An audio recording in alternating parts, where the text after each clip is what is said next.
going to introduce today's moderator. Clayton Manley is a graduate student at the University of Pittsburgh studying urban affairs and planning. His work focuses on transportation, land use, and community development, with a particular passion for parking reform. He's also interested in exploring how interactive and game-like experiences can help people better understand the impacts of planning decisions. Please give a big applause to Clayton. And now I'm going to introduce our speaker, Stone Librande. Stone Librande, a senior designer in the R&D group at Riot Games, has worked in the video game industry for 25 years on games such as SimCity, Spore, and Diablo. In addition to his full-time job designing video games, he also teaches game design courses at Carnegie Mellon University's ETC program and runs design seminars around the world. An avid board game inventor, Stone has published 2 games, Mechs vs. Minions, and Alakazam, the game of dueling wizards. So with this all said, please give a big applause to Stone. And Stone, the floor is yours. I'm going to stop sharing. All right. Thanks for inviting me today. The slides are all showing. Everything's good? All right. Yes. Okay. Yeah. So as Paula mentioned, I'm currently working at Riot Games, but about what had been now 12 years ago, I was working on the game SimCity. And I'll kind of talk about the game a little bit just to give you some information about how the game was structured back in 2013. And then most of the talk, I want to talk about some of the predictions that we made of what the future could be like back in 2013 and just see like, are we on track? All right, so these are just some of the games that I've worked on in the past. As Paul mentioned, I've been doing this for 25 years now. And I also need to, as a big disclaimer at the front of all of this, I'm not a technologist, I'm not an urban planner, I'm a video game designer. My goal really is to entertain people. And if we can also educate along the way, then that's great. If we can be like really accurate, that's also nice, but that's not our primary goal. So I like to think of as myself as like, I know a whole bunch about a lot of things about cities, but I know, it's an inch deep, so a mile wide and an inch deep kind of knowledge here. So anything that I say is coming from a very uninformed perspective, but it's ultimately in the service of trying to make a fun experience for the players. All right, so SimCity originally came out in 1989. Back then it was 2 megabytes, and just for comparison, this talk that I'm giving is 70 megabytes right now, so 35 SimCities could fit inside this PowerPoint presentation that I'm making right now. Then over the years, it's gone through SimCity 2000, 3000, SimCity 4, and then 10 years later in 2013, we decided to kind of reboot the franchise and kind of make the new version, a new generation of SimCity. So the old SimCities, they worked on kind of a very like a spreadsheet model. You could think of it as like it's just a bunch of grids, and each cell in the grid is talking to other cells. Sometimes they're neighbors, sometimes they can have like longer distance communication. But you can kind of think of the whole city as very static in that we could just open up a spreadsheet, we could plop these numbers in, and we could understand the city just at that moment. As we went through the different iterations of SimCities, and by the way, I didn't work on these earlier versions at all. The graphics got a little bit better. Eventually in SimCity 3000, for the time, they're getting like realistic graphics. SimCity 4, when it came out, allowed you to kind of get these regional views of things and really zoom out and see a lot more of a city and play around with it. But then in 2013, with the new SimCity, we were able to use like much more higher fidelity graphics power, 3D modeling. You can actually take the camera, zoom it around, run around the city, zoom in, watch little people moving up and down the sidewalks. So it was a whole nother level of fidelity that we were able to achieve back in 2013. The kind of the grid idea, the cell spreadsheet idea that I talked about, some of the early SimCities actually were like modeled inside of Excel, inside of spreadsheets. So you could kind of imagine this is a city where green is residential and blue is commercial and yellow is industrial. And we could put different wealth classes and we could like distribute them. And it would kind of just tell us, hey, this is the city. This is how much money it's going to make every hour. This is how much pollution it's generating, and so on. You can kind of see it in this very first SimCity. these kind of big chunky grids that you're working in, these zones that you're building up. But if we zoom down in on this little intersection here, and you're going to have to kind of use your imagination, but these are cars back in 1989. This little square, I don't know if you can see my cursor, but the kind of the white and gray square over to the left there is a car. And this little white square coming out of the pedestrian crosswalk is the front of a car. And what's happening there is that the traffic system is just looking at its neighbors and it's saying, oh, that's high density over there, that's high density over there. I'm going to draw some cars here. But kind of down to the south, these aren't high density buildings. So the traffic simulation is like, oh, there's no cars on this road. So cars actually have to disappear when they cross intersections because the cars aren't really real. They're just a cosmetic effect to show you the density of their neighbors nearby. So this model, like from a player point of view, you look at it and you see traffic and traffic jams and stuff. It kind of feels right, but it's just completely fake. And that went all the way up to SimCity 4, where you could just look up close and you could see like cars appearing out of dead ends and driving into dead ends and disappearing all over the place. So for this new version of SimCity, we wanted to be more like kind of realistic about how city flows work instead of just being a static model of a city. We wanted it to be living. So this idea of there's these sources, there's these sinks, and there's these agents that carry information back and forth between the sources and the sinks. So let me very quickly kind of give some ideas of how that might work. So we have these different resources that the city needs. And then we have the agents that can carry those resources. And they're looking for paths to travel on, depending on what kind of agent they are and what resources they're carrying. They may look for different types of ways of moving around the city. And then they're ultimately looking for these units that can manipulate those resources in different ways. So when an agent kind of walks from one spot to the next, this in this example, they're leaving home, they're taking some money with them, they go to shop, they give some money to that store, the store uses that money to buy goods, the goods get consumed, the agent gets happy, they go back home with their happiness.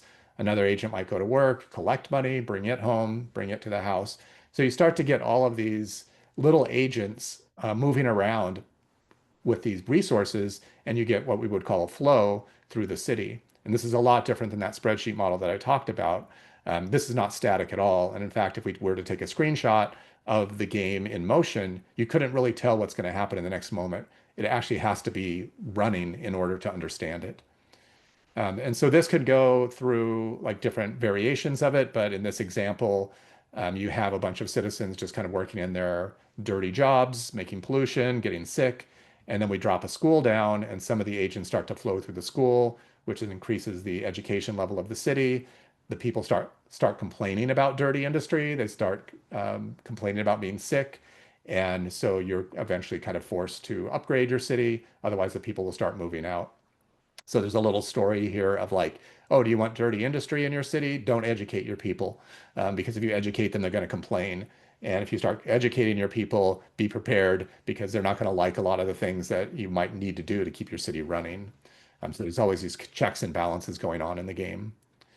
The pathing that we use it was hard for some people to understand because older Sim cities, if you wanted to protect an area from crime, you just plop a police station down, and then it puts this kind of this green area, this radial area is all just instantly protected, and all the crime goes down because there's a police station. But with the pathing and the flows that we use, the crime is going to happen even if it's in the backyard of the police station if you don't have a road that connects the police car to the house. So it really like forces the players to think a lot more about roads and traffic, and things that we felt that real city planners actually have to deal with traffic issues. We don't want these magical solutions where you just put a building down and it protects everything. You still have to drive the police cars to where they need to go, or the fire trucks or the ambulances, or just people getting to work. All right, and so I won't go into this, but this basically, we start to chain all this stuff up. We start to get these really big, elaborate flows. And though each agent is very like stupid, you could think of them like a little ant just moving a piece of data around. When you get 100 of them or 1,000 of them, you start getting things that feel like they're alive, that these cause and effect relationships start happening. So if somebody gets up in the morning and they're sick, they're going to go to the hospital, but there might not be a hospital, so they're going to stay home. If they're healthy, they kind of look at their wallet. If they have money, they'll go shopping. If they don't have money, they'll go to their job. And so there's this very, like, you can kind of follow these flows around. And then from all of those resources moving around in the city, you're going to get different city archetypes start to form from that. All right, and oops, jump ahead. So this one, I'm not even going to start to explain. This is a whole talk. I could go an hour-long talk just on these three pictures. But when we start to stack these things up, you get kind of the green, which is the residential flows. You get the blue, which is the commercial flows, and then the yellow, which is the industrial flows.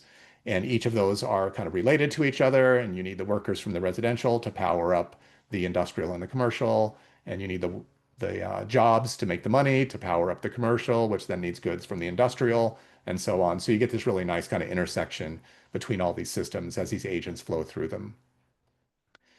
So when I started working first on the game, we realized really quickly that we were going to have a problem with the city sizes because of that agent simulation that we're using. It's very expensive, compute expensive, and we're also going to be running on servers, and so there's a lot of costs there because we wanted a multiplayer game.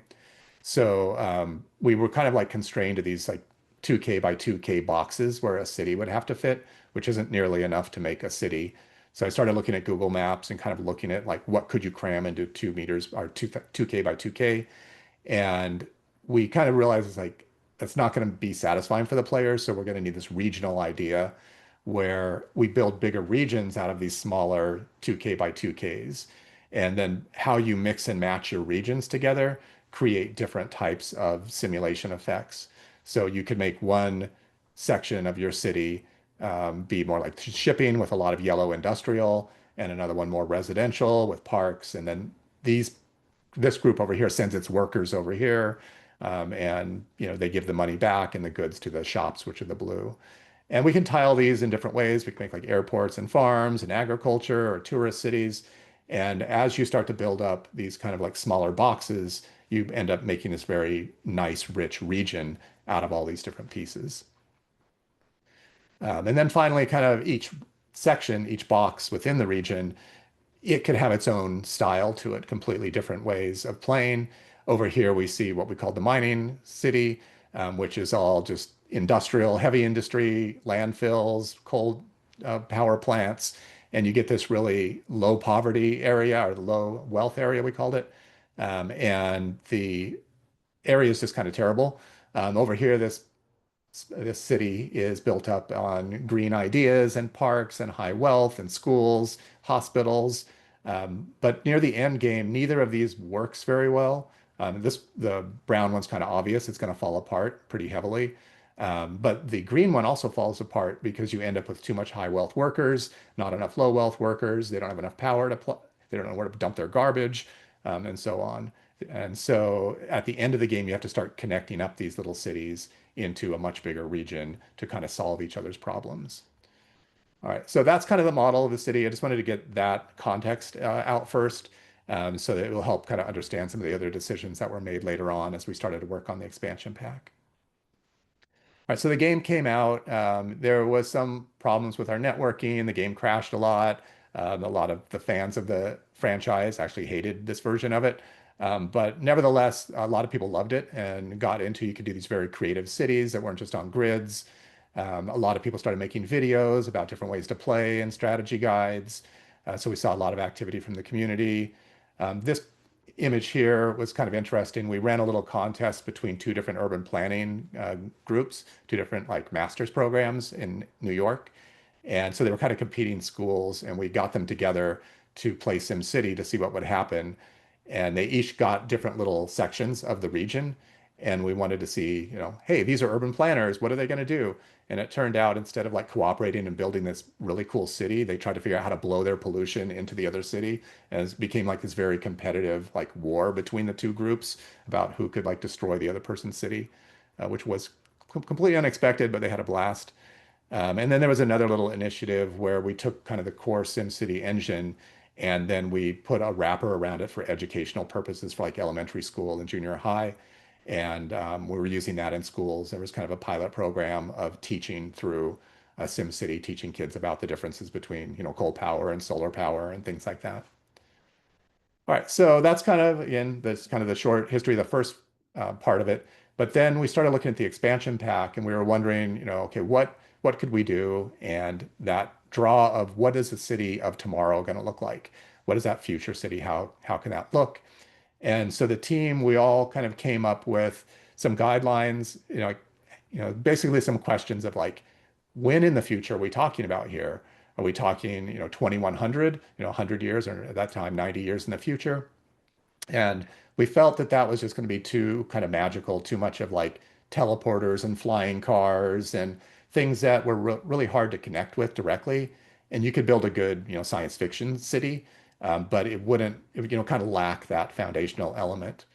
On the other hand, if we just went too close to like, oh, let's just go, 10 years in the future or so, we're going to get cities that might look really futuristic, like Dubai, um, but it felt maybe like too similar also. Like you're not really in the future, you're just kind of building bigger skyscrapers and putting them onto the ground.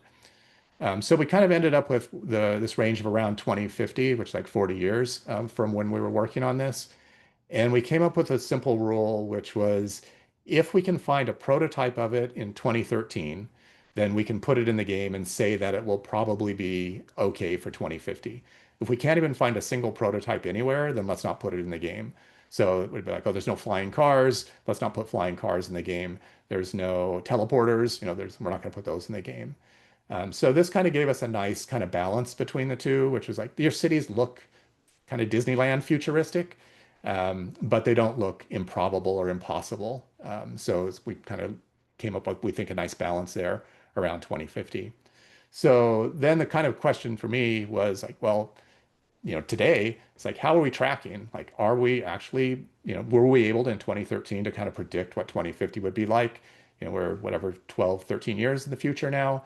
Are we still going in the right direction? And this is just more of a exercise for me where I'm like, I'm just curious. It's like, what has gone on in the last 12 years? And let's kind of go through it all. And that's basically what the rest of the talk is going to be about. So first, let me, with a little luck, you'll hear the sound on this. This is the trailer for the Future Cities pack, just to give you an idea of what, from a player point of view, would look like.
All right. So maybe other than the giant robots from space, kind of let's take a look at how we're doing here.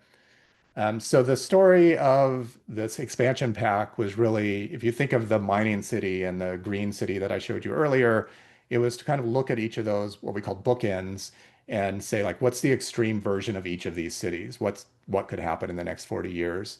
And on the one side, with the mining city, we went into this idea of what we called Omega Co.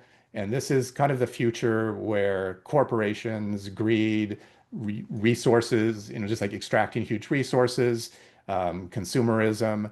And we just have these factories that just like want to crank out product and deliver it to people for money. And they're this all profit kind of thing, but they're like destroying the planet and polluting in the meantime. They make a fictional thing called Omega. We never say in the game what Omega is. We wanted the players to be able to put their own little stories or fictions around that. So you can imagine Omega as being just, like I said, just kind of disposable consumerism, materialistic consumerism. You can imagine it being some kind of like narcotic that everybody's addicted to, some alien technology. So whatever it is, we never really say, but we do know that it generates huge revenues. Once people get it, they want more, and it pollutes like crazy and uses huge amounts of resources. but it also makes robots, and robots are cool. So the chart, I'm not going to go through this. This is one of the design diagrams of how it would look before we started working on the actual system. But you have like the Omega Co. It's building up these different ways of extracting more resources more efficiently. It's making research into robotics and drones. And then it's increasing kind of how goods are moved around, industrial goods are moved to commerce through a lot of like VTOLs, the vertical takeoff and landing pads that you can add in. The other side of the equation, kind of the green side of the equation, was what we call the Academy. This was loosely modeled off the Starfleet Academy from Star Trek. And the idea of like technology is going to solve all of our problems. We're going to have this really green, clean future. And all of our problems of today are going to go away if we just kind of start worshiping technology. And there's a little bit of like, as say tongue in cheek, but kind of in the way that Omega was a little extreme on the consumerism materialistic side. The academy, we started to push more into it's almost like a bit of a religion. But one of the things about the academy is that the way that it requires high wealth and huge investment costs, it actually doesn't generate much money. It just consumes huge amounts of money, where Omega Co is all about creating money. So you're kind of like balancing off like, oh, we could have this great super future, but there's a cost, there's a material cost to like building these buildings and ultimately powering them all. So the Academy, again, this is one of the early design docs for it, but they're doing this research into these kind of three different areas, plasma physics, quantum sciences, and nanoscale engineering. And as you start to unlock those different technologies, it creates new types of city structures that you can start to play around with. And I'll kind of get into all of those. One of the things about this city, if you go this path, when we back up a bit, in the game design of SimCity, we can't have you win because then everybody would do that and the game would be solved and you would stop playing. So everything that we add into the game, there has to be a negative to it so that you're constantly balancing these forces between like your city's about ready to collapse and now your city's doing really well. But if we were ever to give you an answer and say like, if you do this, you always win, then everybody does that. And then the game becomes really boring very quickly. So the downside of the Academy is that it needs huge amounts of electricity to run. And it also relies on this thing we called control net, which you can kind of think of it as an AI that runs the whole city. And the only way to really get the city running at its peak efficiency would be to give everything over to control net, which requires huge amounts of electricity to run. Um, so already, if you are kind of thinking to present day, it's like, hey, that maps pretty well onto what we're seeing in the world right now. So if we think of a thinking city model, and this is the idea that your whole city is basically controlled by some sort of AI, the think of a current day like the AI that we have right now that we use. It's trained off of, say, a lot of literature, so then it can write a book. It's trained off a lot of images, so then it can create a photograph. It was trained off a lot of examples of programming. It can start writing its own code. But what if we were to train an AI based off of city thinking? Like, what if we gave it all the data about the way the roads work, the way the traffic lights and signals work, how first responders get to places, the water systems, the garbage systems, pollution, and we fed all of that into the AI, then the AI would think like a city. So this is a concept that is kind of, back in 2013, we're like, yeah, it could happen maybe. But now there's actually like a lot of work being done on these different areas. So if we look at it kind of as silos, as these different areas that you can see on this chart, each one of these has kind of, there's work being done on each one of these bands kind of independently right now. This chart, by the way, was generated by AI. I thought it'd be kind of fun. I just asked the AI to generate a chart for me that I could put into a slideshow. So the AI like kicked this one out for me. The one of the problems though with this approach is that if you're aware of how real cities work, which probably most of you are, the way they get their data isn't really in a very uniform way. So in SimCity, we have what we call the data layers, and because we built it all from scratch, from the very beginning, you have this kind of very holistic data management solution to your city. We can just pop up any graph we want. We can overlay it over top of other graphs. We can compare, water to sewage, to education, to wealth values. And all of these things are just like bar graphs that kind of dynamically move up and down as the city is in motion. And if we can put all that stuff into an AI, then it can maybe make great decisions for us. But again, the reality of real cities is, your water department's data is probably not at all connected to your traffic system's data. Yet, if there's a break in a water main, it's going to definitely affect traffic. And so, if your thinking city doesn't know about the relationships between broken pipes and traffic flow, then you're not going to get like, intelligent signals start to change because the two systems are just not connected at all. So I think that's one of the big like 2050 kind of questions is like, are we going to be able to, as a city, get all of our data into one kind of unified, organized set that we could then feed into these computers to make these bigger predictive models about what's going to happen. And I'm still kind of out on the fence about whether that's going to happen by 2050. I believed it more until I went to, there was a little like roundtable kind of event that I went to. And I actually arrived kind of late to the scene. So I was in the back of the room and everybody was introducing themselves. And it's these, city planners, government officials, engineers, civic engineers. And I'm like, I'm a video game designer. I don't even know why I'm in this room. And as they start going around the room and they were getting closer and closer to me introducing myself, I was like, I'm just going to run now. I'm just going to leave. Like, I don't belong in this room at all. But when I actually, I stuck it out, I was brave. And when I started having conversations with the different people there, almost none of them believed that they were ever going to be able to get all of these city systems to be coordinated anytime soon. Each one is done so differently with just different reasons for their existence and historical context too. So it'll be interesting to kind of see if we could pull that together. But in the meantime, each individual slice, I think there's like kind of a thinking version of that that cities could start to work with. All right, the other part of it here is, do we have enough computing power to actually run some of these simulations? And in SimCity, we speculated that there would be quantum computers because we found at the time, 2013, exactly one company had just made the very first test quantum computer. And so we're like, okay, that's enough for us. We're going to say 50 years from now, 2050, there'll be quantum computers everywhere. And if you don't know about quantum computers, they're like really fascinating as a technology. When you look at them, I think they're just really beautiful. There's often called like the chandelier.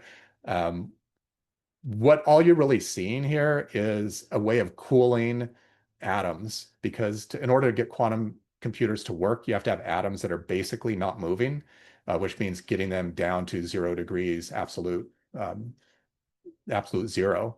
And this thing is a refrigerator essentially. As it gets lower and lower and lower, each layer gets colder and colder and colder. And then this little black square that you see here on the right, that's actually the quantum chip. So that's where there's a few what they call qubits, which are like bits except quantum bits, that exist inside of these little tiny chips that have to be super cooled. So the idea, though, is really fascinating, which is like a traditional computer might have to iterate step by step through a whole bunch of possibilities of things that could happen, where the quantum computer has every state simultaneously. And then when you measure it, it collapses the waveform and gives you the answer.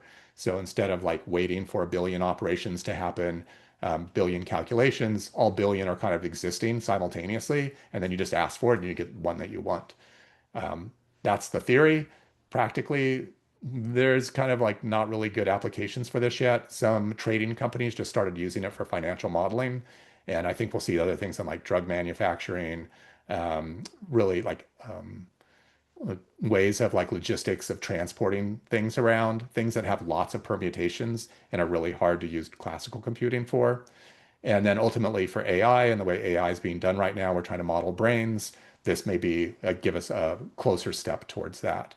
So there, like I said, in 2013, there was exactly one company with one kind of demo that they could run. Now there's several, there's dozens of quantum computer companies right now in development. The technology is accelerating at Moore's law, which means it's kind of doubling really fast. And so you get like 5 qubits in 2016, and we're up to 1,000 qubits now. So we should expect to see kind of this explosion. And if you're into the stock market at all, I was looking it up, and some of these quantum computer companies have gone up 2,000% in the last year or two. So now may be a good time to invest in quantum computing um, when you kind of see like what this could do, but it's still not completely proven out. All right. So the other part of it here is that, yeah, you get this lovely, like, as you start to build that green city, the Academy City, this wealth starts to come in. And these are all headlines. I just searched Google News and just said, tell me things that happened in kind of my area, in the Bay Area, in Silicon Valley in the last week. And so these are all kind of like real estate, kind of house buying things going on in the last week. But the other side of it, of course, is things that are going on in my neighborhood in Palo Alto, in Oakland, San Francisco. A lot of displacement is happening right now as people can't afford these. If you're not in high tech, then you can't afford to be working here anymore.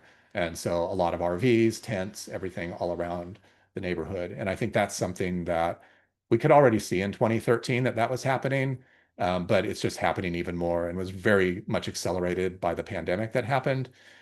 So this by 2050, I think is going to be even worse than we see today, to the point of some maybe more scary scenarios that we kind of somewhat predicted in 2013. So I think we're tracking pretty well, unfortunately, on this kind of huge displacement that's going on. So, like I said, all this stuff needs power to run, huge amounts of power to run. And again, we're seeing that today with all of the AI data centers being built and people's electricity bills going up. And there's just a lot of need for more and more power all the time. So, SimCity classically has always had a lot of options. You have solar, wind, nuclear, coal, oil. But we wanted to talk about in an expansion pack about fusion reactors, maybe wave generators that you could put on the coasts. The fusion generators, there's a joke with fusion generators, which is they'll be ready in 30 years. And they've been saying that for the last 70 years. So no matter when you ask when we're going to have fusion generation as part of the grid, then you always get the answer 30 years from now. And I think based on what I could see is we're kind of, people are saying 20 years from now. So that's a good sign, which means we're actually like closing that gap, which means by 2050, we may have some fusion power. So this one here, this is nearby to where I live, the Lawrence Livermore Labs. This is just experimental. This isn't a power plant, but they fire 192 lasers at an atom at the same time, and they can actually, from the initial what they call ignition, they can create more energy than the actual energy that was put into the process. They can create more out, and they actually proved that in 2022. And just recently, when was it? In April 2025. They were, let's see, 8.6 times the amount that went in, came back out again. And these are things that happen just like less than a second. They're getting these like little bursts of energy. But it is kind of proving the concept that you can get more energy out than you put in. In France, they've been working on the ITER, which is been going on since when did that first start? Sorry, I have to check my notes here because I can't remember all these dates. But it's going on since the 2008 or so. And so this was something at the time when we were working on SimCity. It's like, oh yeah, there'll be these fusion reactors. They're building this thing. This one was actually supposed to be online in 2025, 2026, and it's been delayed, delayed, delayed. It's like several tens of billions of dollars over budget.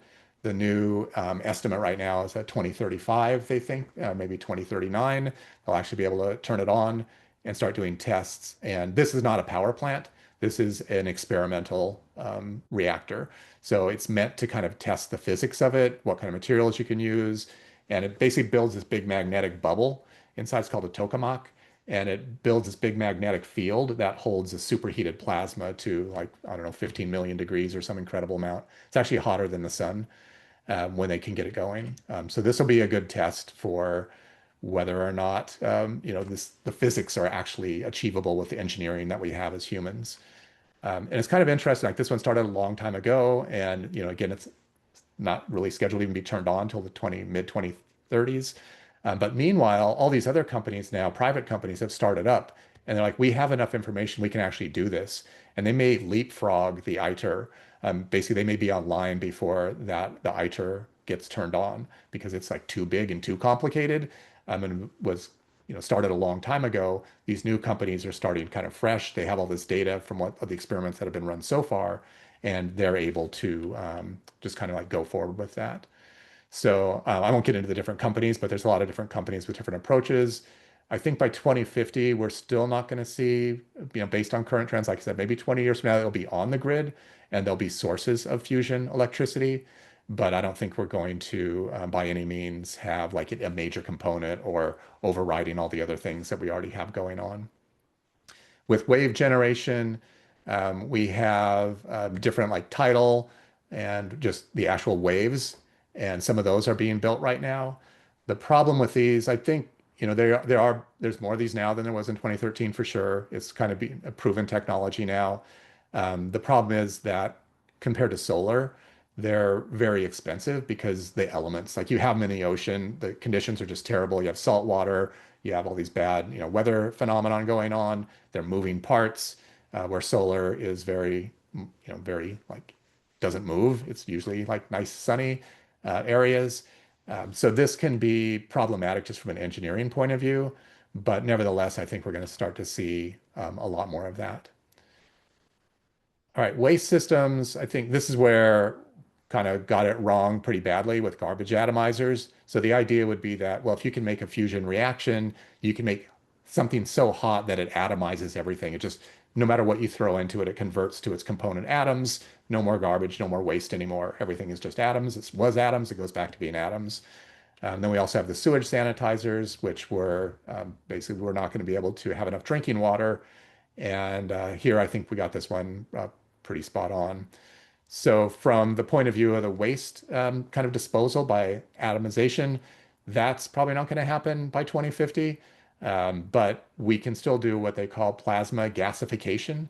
And there's some examples of this.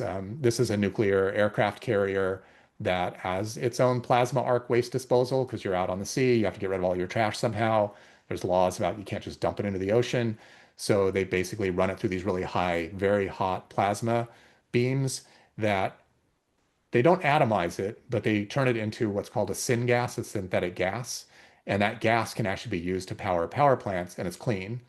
And then the heavier elements all become this kind of sludge that you've got to deal with somehow. When it comes out of these processes, it's usually molten.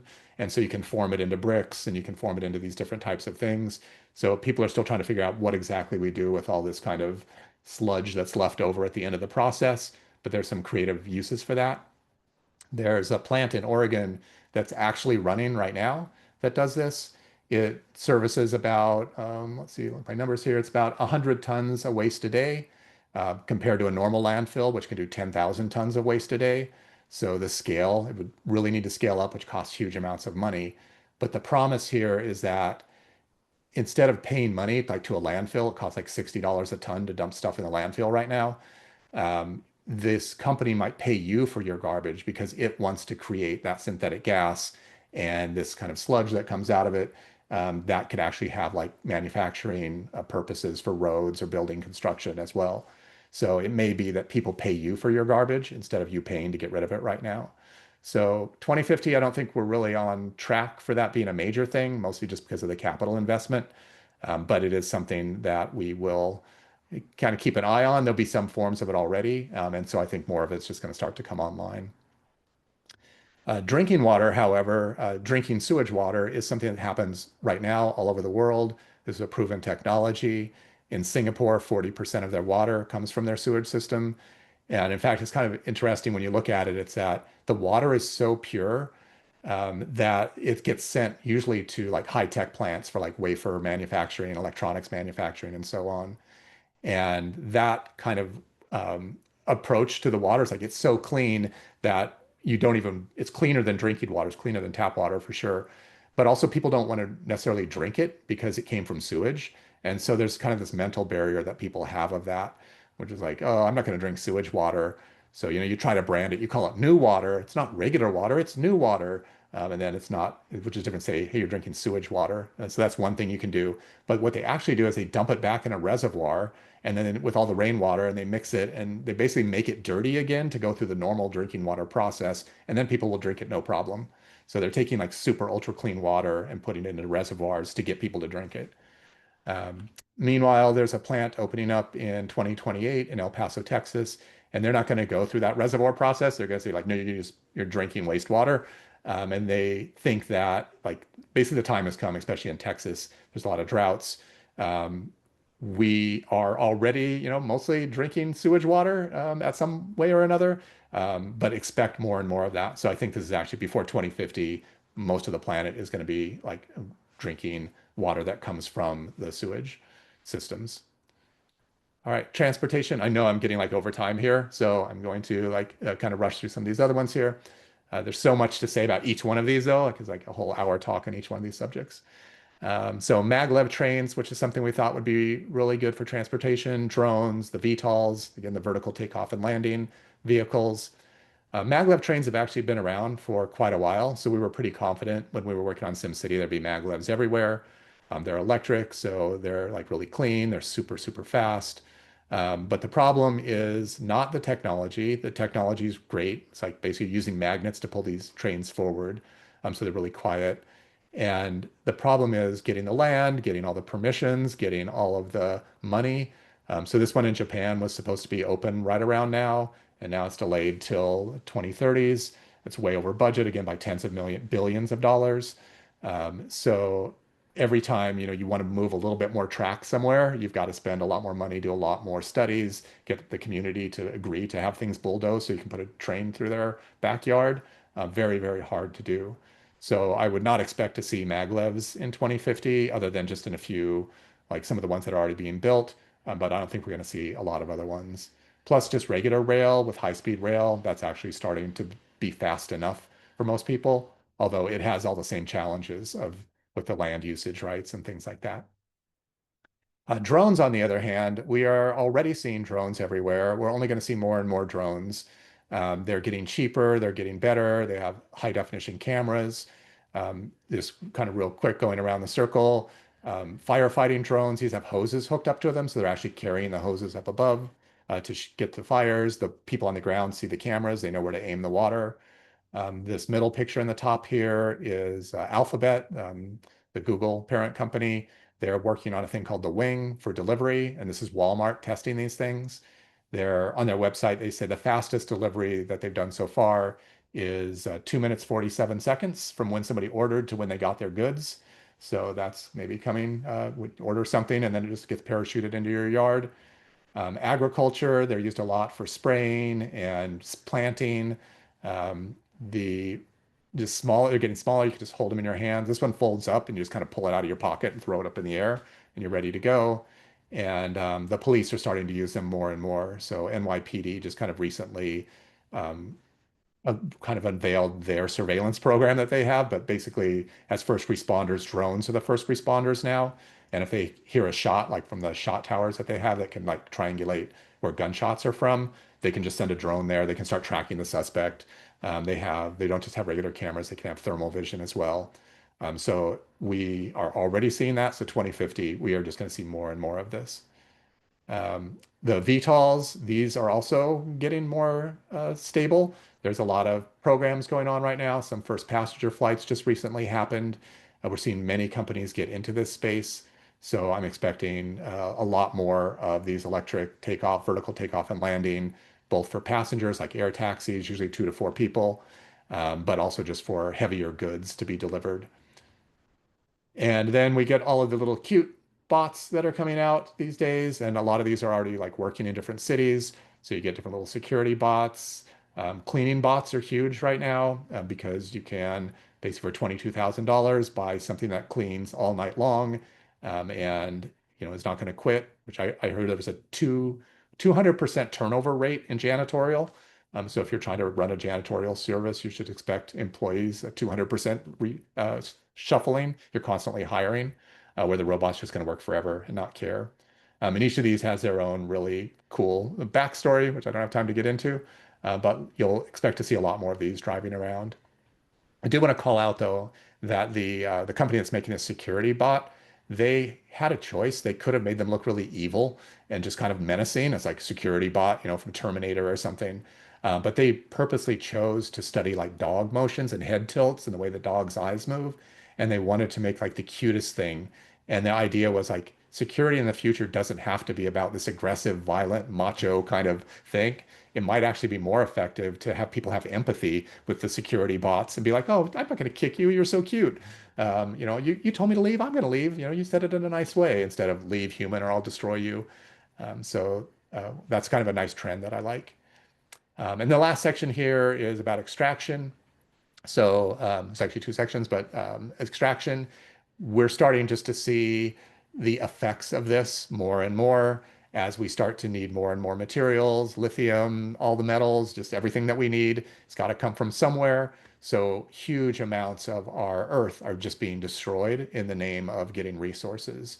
And at this industrial scales that we're working at right now, with these huge trucks and this huge amount of goods being moved, mountaintops, basically mountains just being flattened and pits being dug in the earth.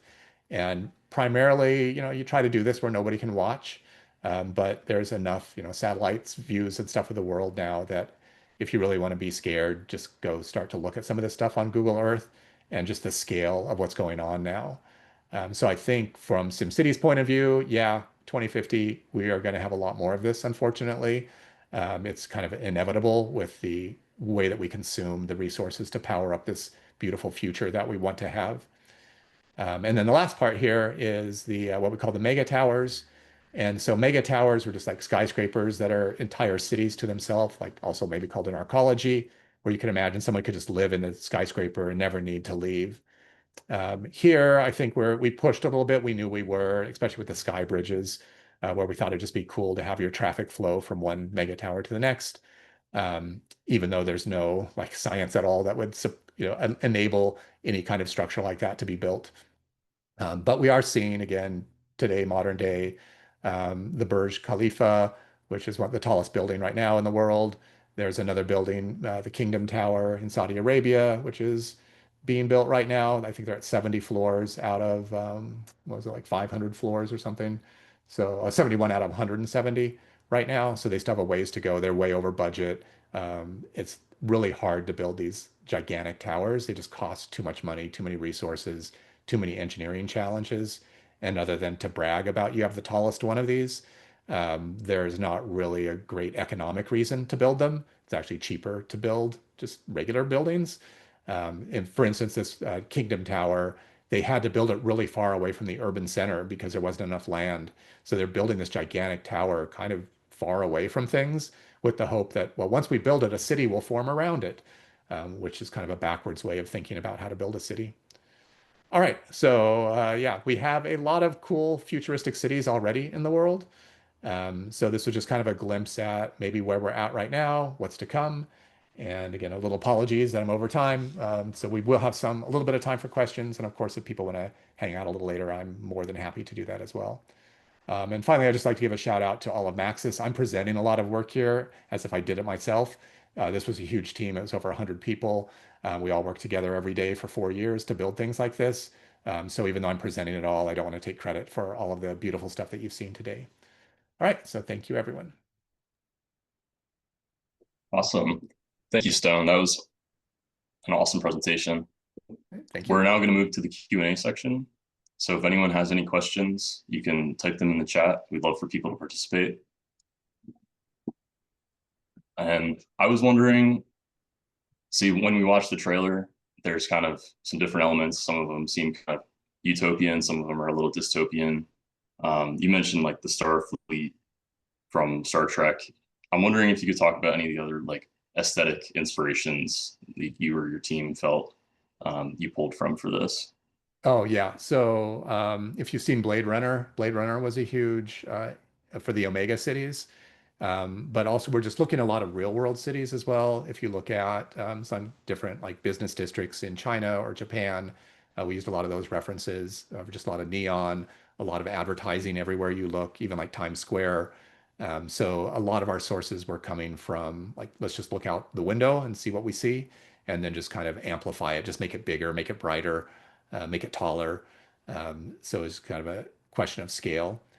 We did want to, you can see kind of the clean white aesthetic, the more like gentle shapes, the rounder shapes, and we wanted to, from artistically, contrast the kind of the hard edges of Omega with the soft edges of Academy. So because of these bookends, we wanted to make sure there was a high contrast, visual contrast. So a lot of the designs that we came up with, it wasn't maybe a direct pulling, but it was because of the way the game designer, the art director, just wanted to achieve a nice view of visuals for the player. Yeah, it seems like it's aged well, in my opinion. We have a question from Wendy and Mark. Okay, I don't have the chat up if you want to. They're, Oh, if you want to ask it, Wendy and Mark, or yeah, they have their hands raised. I guess if Clayton, if you want to read some questions to Sorry, me, that Oh, I would see. be. we were just typing them. So basically, will you include rising waters from global warming? And if people have cars, what do you do about the parking? Because this is actually what we're talking about here.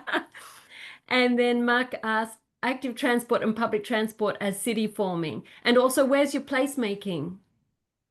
Okay, so yeah, so a lot of those questions go back to my very first disclaimer at the beginning, which was like we're trying to make entertainment software. And one of the things that we realized right away was I actually did model out all the parking lots.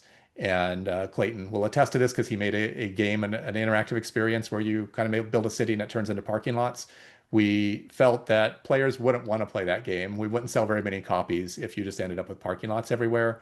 So we had to just kind of suggest there's parking. So we do have little parking lots, but nowhere near the square footage that an actual like shopping center would have. And then wherever we could, we just kind of drive them into the building and pretend there's underground parking. So that's a definite hand wave over what real cities would do. But it was a necessity because already we were working with those really small boxes to work your city in. And if a huge percentage was parking, people would not be having any fun with the game. I'd say we already got a lot of trouble from players about the traffic itself because we tried to make realistic traffic, and people were like, "Ah, realistic traffic, I hate it. The old SimCities, I didn't have to worry about all of this." And one of our goals was to show people that traffic planning was really important, but we didn't push it into the parking planning. Yeah, I As just far as the wondered global whether. warming aspects of it, I don't work on SimCity anymore. There's no expansion packs being made for it right now, so that's something that's probably not going to happen. We did actually talk a lot about it though, and decided that for a story like the rising oceans happens over decades, perhaps, in very small increments. The scale of that didn't match the scale of the player's experiences in a city, which may be like, I'm going to run this city for a couple years or so. So we decided to just kind of, again, just like that's important for the world. But for a city simulation, it's not as important for the scale that the time scales that we're working at. But yeah, we debated that one a lot though. Cool. We have a question from ETN who says he's curious about your thoughts on common causes of debt accumulation in SimCity. Cities in North America have a lot of aging infrastructure and don't necessarily have the density or tax base to fund it. So cities end up taking out big loans to pay for these things that weren't accounted for in budgeting. Yeah, that's actually modeled in. So we do have a bond kind of loan system in the game. You can just hit it whenever you want and get money. And eventually you kind of, no one wants to give you money anymore if you keep doing that. And then you're in huge debt. So we actually modeled that into the simulation. And if you play the game, you'll kind of see it and you'll feel it, I guess is a better way to put it. It's like, man, I really want that football stadium, but we don't have enough money. Well, I'll just push this button and the football stadium will pay for itself in the future. And sometimes those bets pay off and sometimes they don't. But we felt that that was a really important thing to model for as far as like if you're building a city thing, you can't just put things from the air and just drop them into your city whenever you want. You have to pay for them. And you may not be able to ever make your money back if you don't plan well around that. Do you have are there like situations in the game that you're coming into an existing city, or is it all like building from scratch? We had a mode, is multiplayer game, and so what we do is you can abandon your city and just say like I'm done with this. Sometimes like we have natural disasters, so an earthquake or a tornado, or in the case of the future city, a giant robot like might destroy your city. And some people at that point they just like quit. It's like okay, I'm done with this experiment. I'm going to start a new experiment. But when you abandon your cities, they go into this kind of pool that instead of starting the game from a fresh, just empty plot of land, you can start from an abandoned city. And those become like their own challenges because you're often inheriting something you don't know why it is the way that it is. And Mm, you just kind of look at it and you're like, okay, here's a lot of infrastructure, but it's all falling apart. I'm going to now do this puzzle of trying to like reverse engineer what was going on and then try to fix all these problems. And a lot of players actually prefer to play the game that way. We had another version of it that you could do online where you pass your city around, kind of like the telephone tag, where you work on it for like an hour and then you're forced to pass it to somebody else. But the game didn't force that. That was just the community started building up little games like that to play. that's cool. That seems more in line with actual urban planning, as you're Yeah. coming into something that other people have designed and iterated on for a long time, and dealing with the consequences of their decisions. Yeah. We have another question. If Oh, I could just follow up on that, because I've been looking at pretty intently at the Ottawa, like our situation here with specifically our water infrastructure, and the city staff recently published a report saying that it's going to cost $50 billion to replace all our like water, just the water pipes, really mainly in the water mains, and our yearly budget is $5 billion. So it's kind of like a ratio of like 10 just for the compared to our yearly budgets just for the water mains. And so like I'm just curious to get if you have like a rough sense of like if you build a city in the same city, like is there just the cost of like the water pipes and the water infrastructure something that, you know, 80 years after you've built would account for maybe something 10 times the amount of revenue the city generates, or is it like more or less? Yeah. Yeah, in the game model, kind of like the global warming answer, is that we're not like simulating 80 years. And Mhm. so a lot of the infrastructure basically doesn't age. And this was another discussion that we had early on. Do we want people to pay maintenance costs? Like, will the roads like fall apart over time and you have to keep repaving them over and over again? Will your bridges like have to be replaced? And we decided not to model that into the simulation again because like a lot of players felt they feel like they just want to quit when that starts to happen, which is like you can't do that with a real city, obviously. But for a video game, there's thousands of games that you could be playing, and so we want you to play SimCity. We don't want you to just quit and go play another game because you're getting frustrated. So some of that stuff in there, we would just again kind of hand wave and say like, we're not talking about 50-year spans. We're talking about like 5-year spans maybe for a city. So you Right. kind of see these little arcs and rise and falls of things.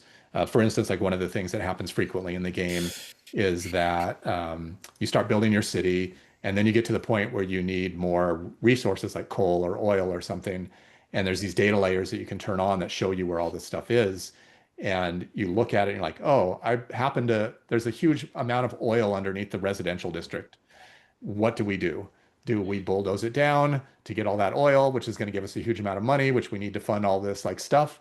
But we're going to have to displace all these people who used to live here, and then and those decisions we thought were really great though from the strategy part of SimCity, and the questions that it makes you ask to yourself is like, am I the kind of person who'll destroy a neighborhood to get at some money? And a lot of times the answer is yes. And as soon as that happens, you instantly can connect to the real world and be like, oh, that's why these things Yeah. happened in the real world.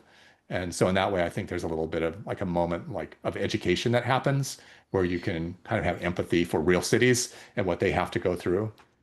Yeah, definitely. And I think it probably like reflects what we've seen with the parking, right? In the sense that like if SimCity really had like, was modeled on like similar parking mandates that existed in the real world, right? It would make the game a bit, a bit more dull, right? Because, most of the city would just be parking lots. Yeah, and the kind of the joke that we had on the team, which isn't really a joke, but SimCity is not a game about simulating a city, even though it's called Yeah. SimCity. It's a puzzle game, Yeah. and it's a bunch of like little puzzles that players try to solve that happen to be decorated in a way that makes it look like a city.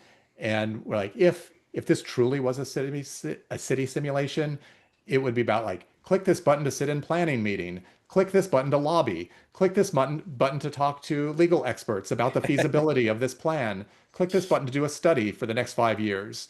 And we're like, yeah, now you're really simulating a city, but nobody would want to play that game.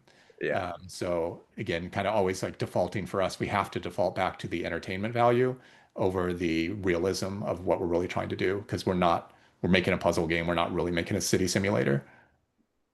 That said, though, there's a lot in there that like, bulldozing your neighborhood to get oil. Like these are like things, how do you get your water from one part of the town to the next? Where do you put that landfill? There are a lot of puzzles that show up in the game that are very relevant to what has to happen in a real city. Yeah, for sure. Thanks. Yeah, that makes a lot of sense. It makes me think, are there any elements of things that you maybe wanted to simulate that you thought would be cool game mechanics that you weren't able to implement, or maybe things you've seen in other games that have kind of been inspired and taken it further that you think are really interesting? I think if I really wanted to do the global warming stuff because I thought that just is an important thing for people to consider, or climate change. We can kind of fake it by just saying we're going to put more tornadoes or hurricanes or things there. But the kind of the fidelity that we have of the game. For instance, like we don't have fire hydrants in the game. We don't have mailboxes in the game. So there's a lot of things where you just look out your window and you're like, oh, a city should have this if it's going to be a city. And at some point, you're on a computer with limited resources and you have to pick and choose the scope of what you want to do.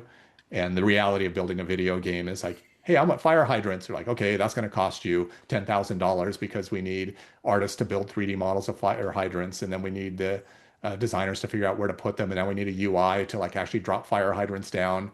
We're like, how about fire trucks just get water wherever they are, or they carry their water with them? Like these things are fake, but as you start to get more and more granular in your city, it becomes less, in some ways, just noise.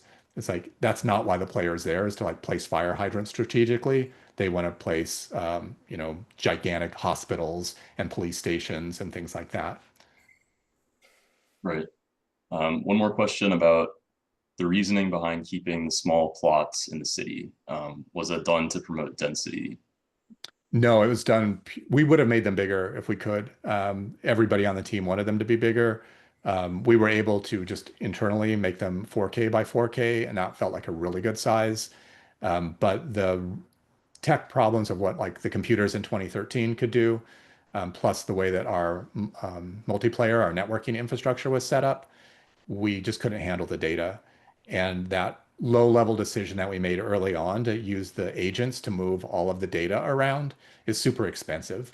So there's a lot of just kind of fakery that we have to do because it's like, oh, your city has 1 million people in it when you look at the graph. But really, there's not going to be 1 million agents. There's no way that the computer could track 1 million different agents all at the same time.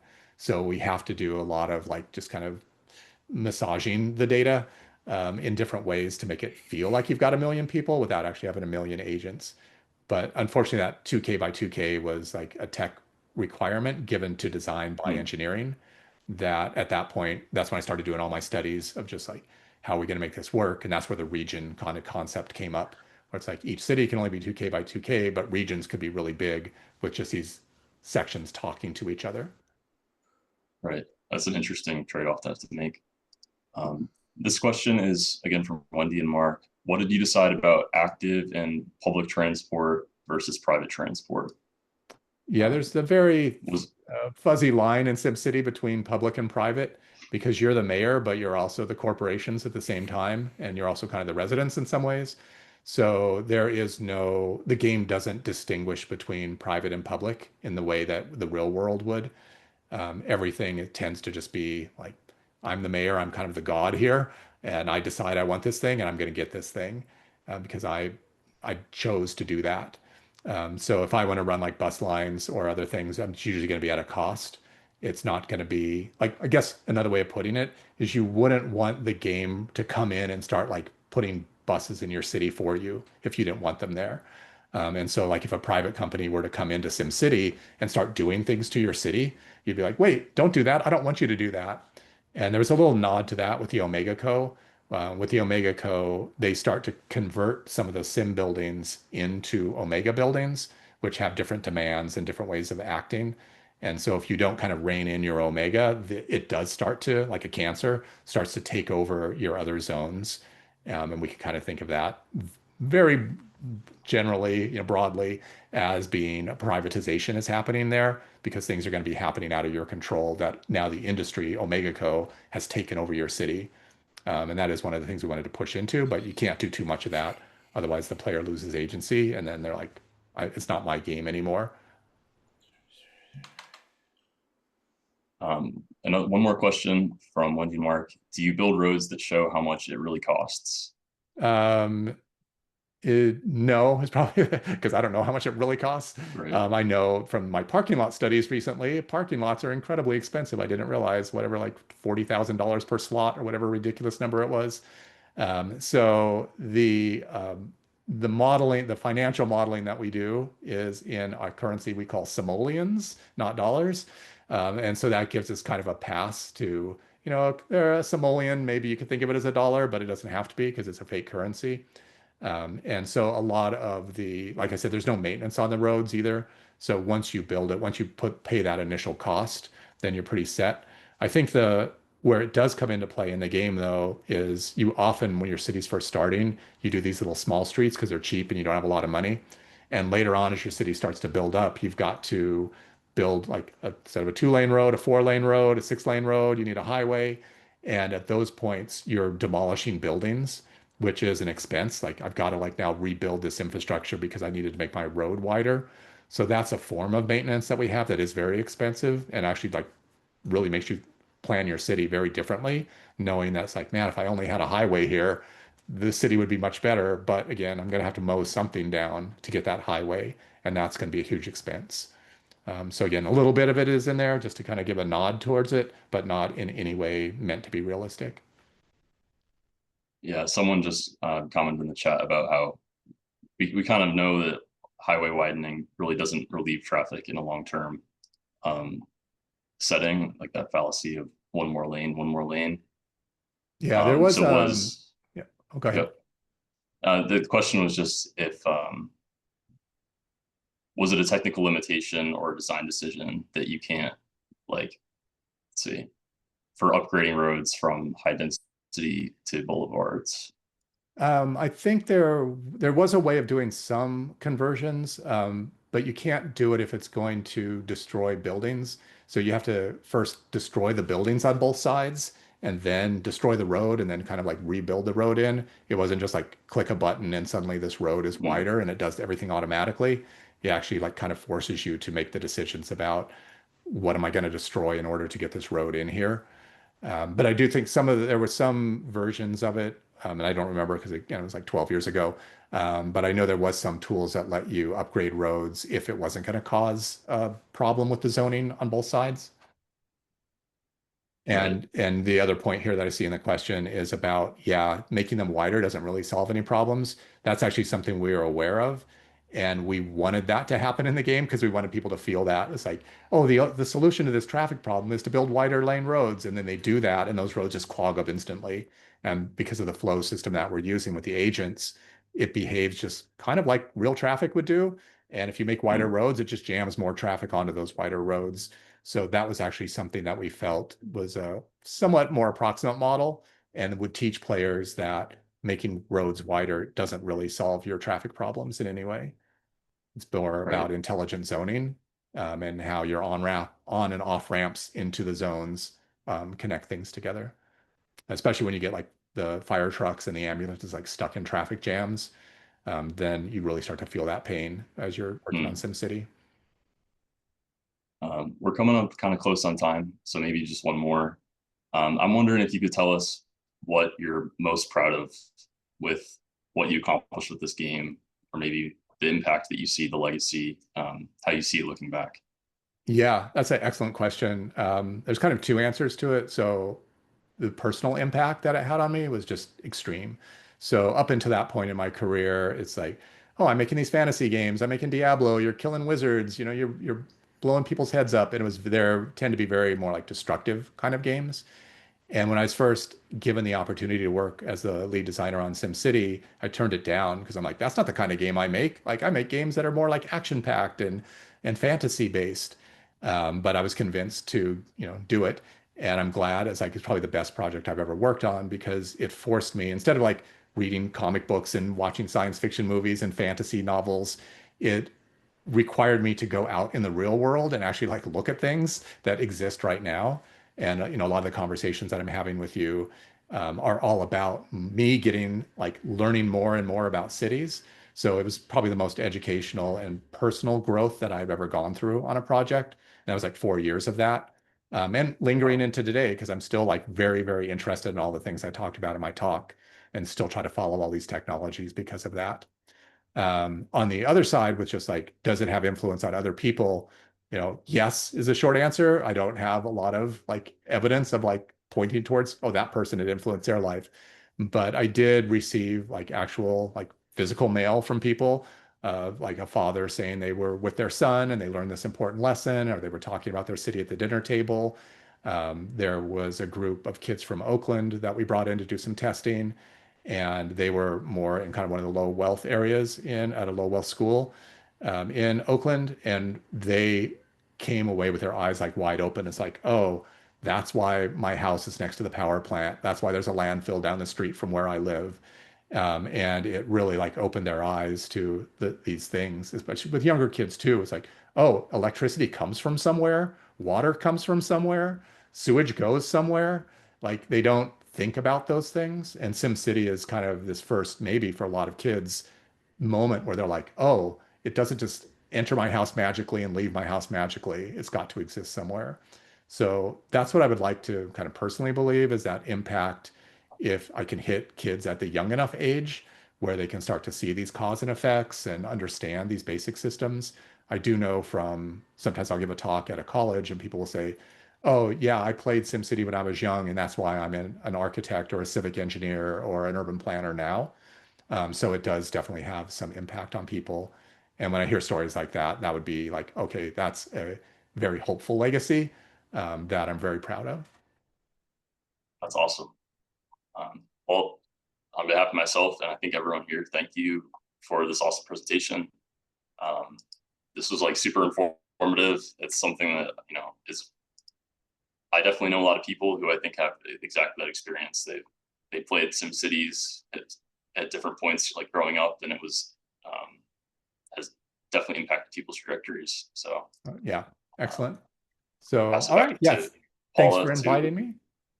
Yeah. Yeah, and thank you also for staying longer for those of you who were able to stay. I really appreciate having the time to do that. And like I said, any one of these slides is an hour-long presentation on its own. So I recommend that if anything intrigued you even just a little bit, then go off and go explore. There's so much out there right now, and it's actually a really exciting time to see all this stuff come together.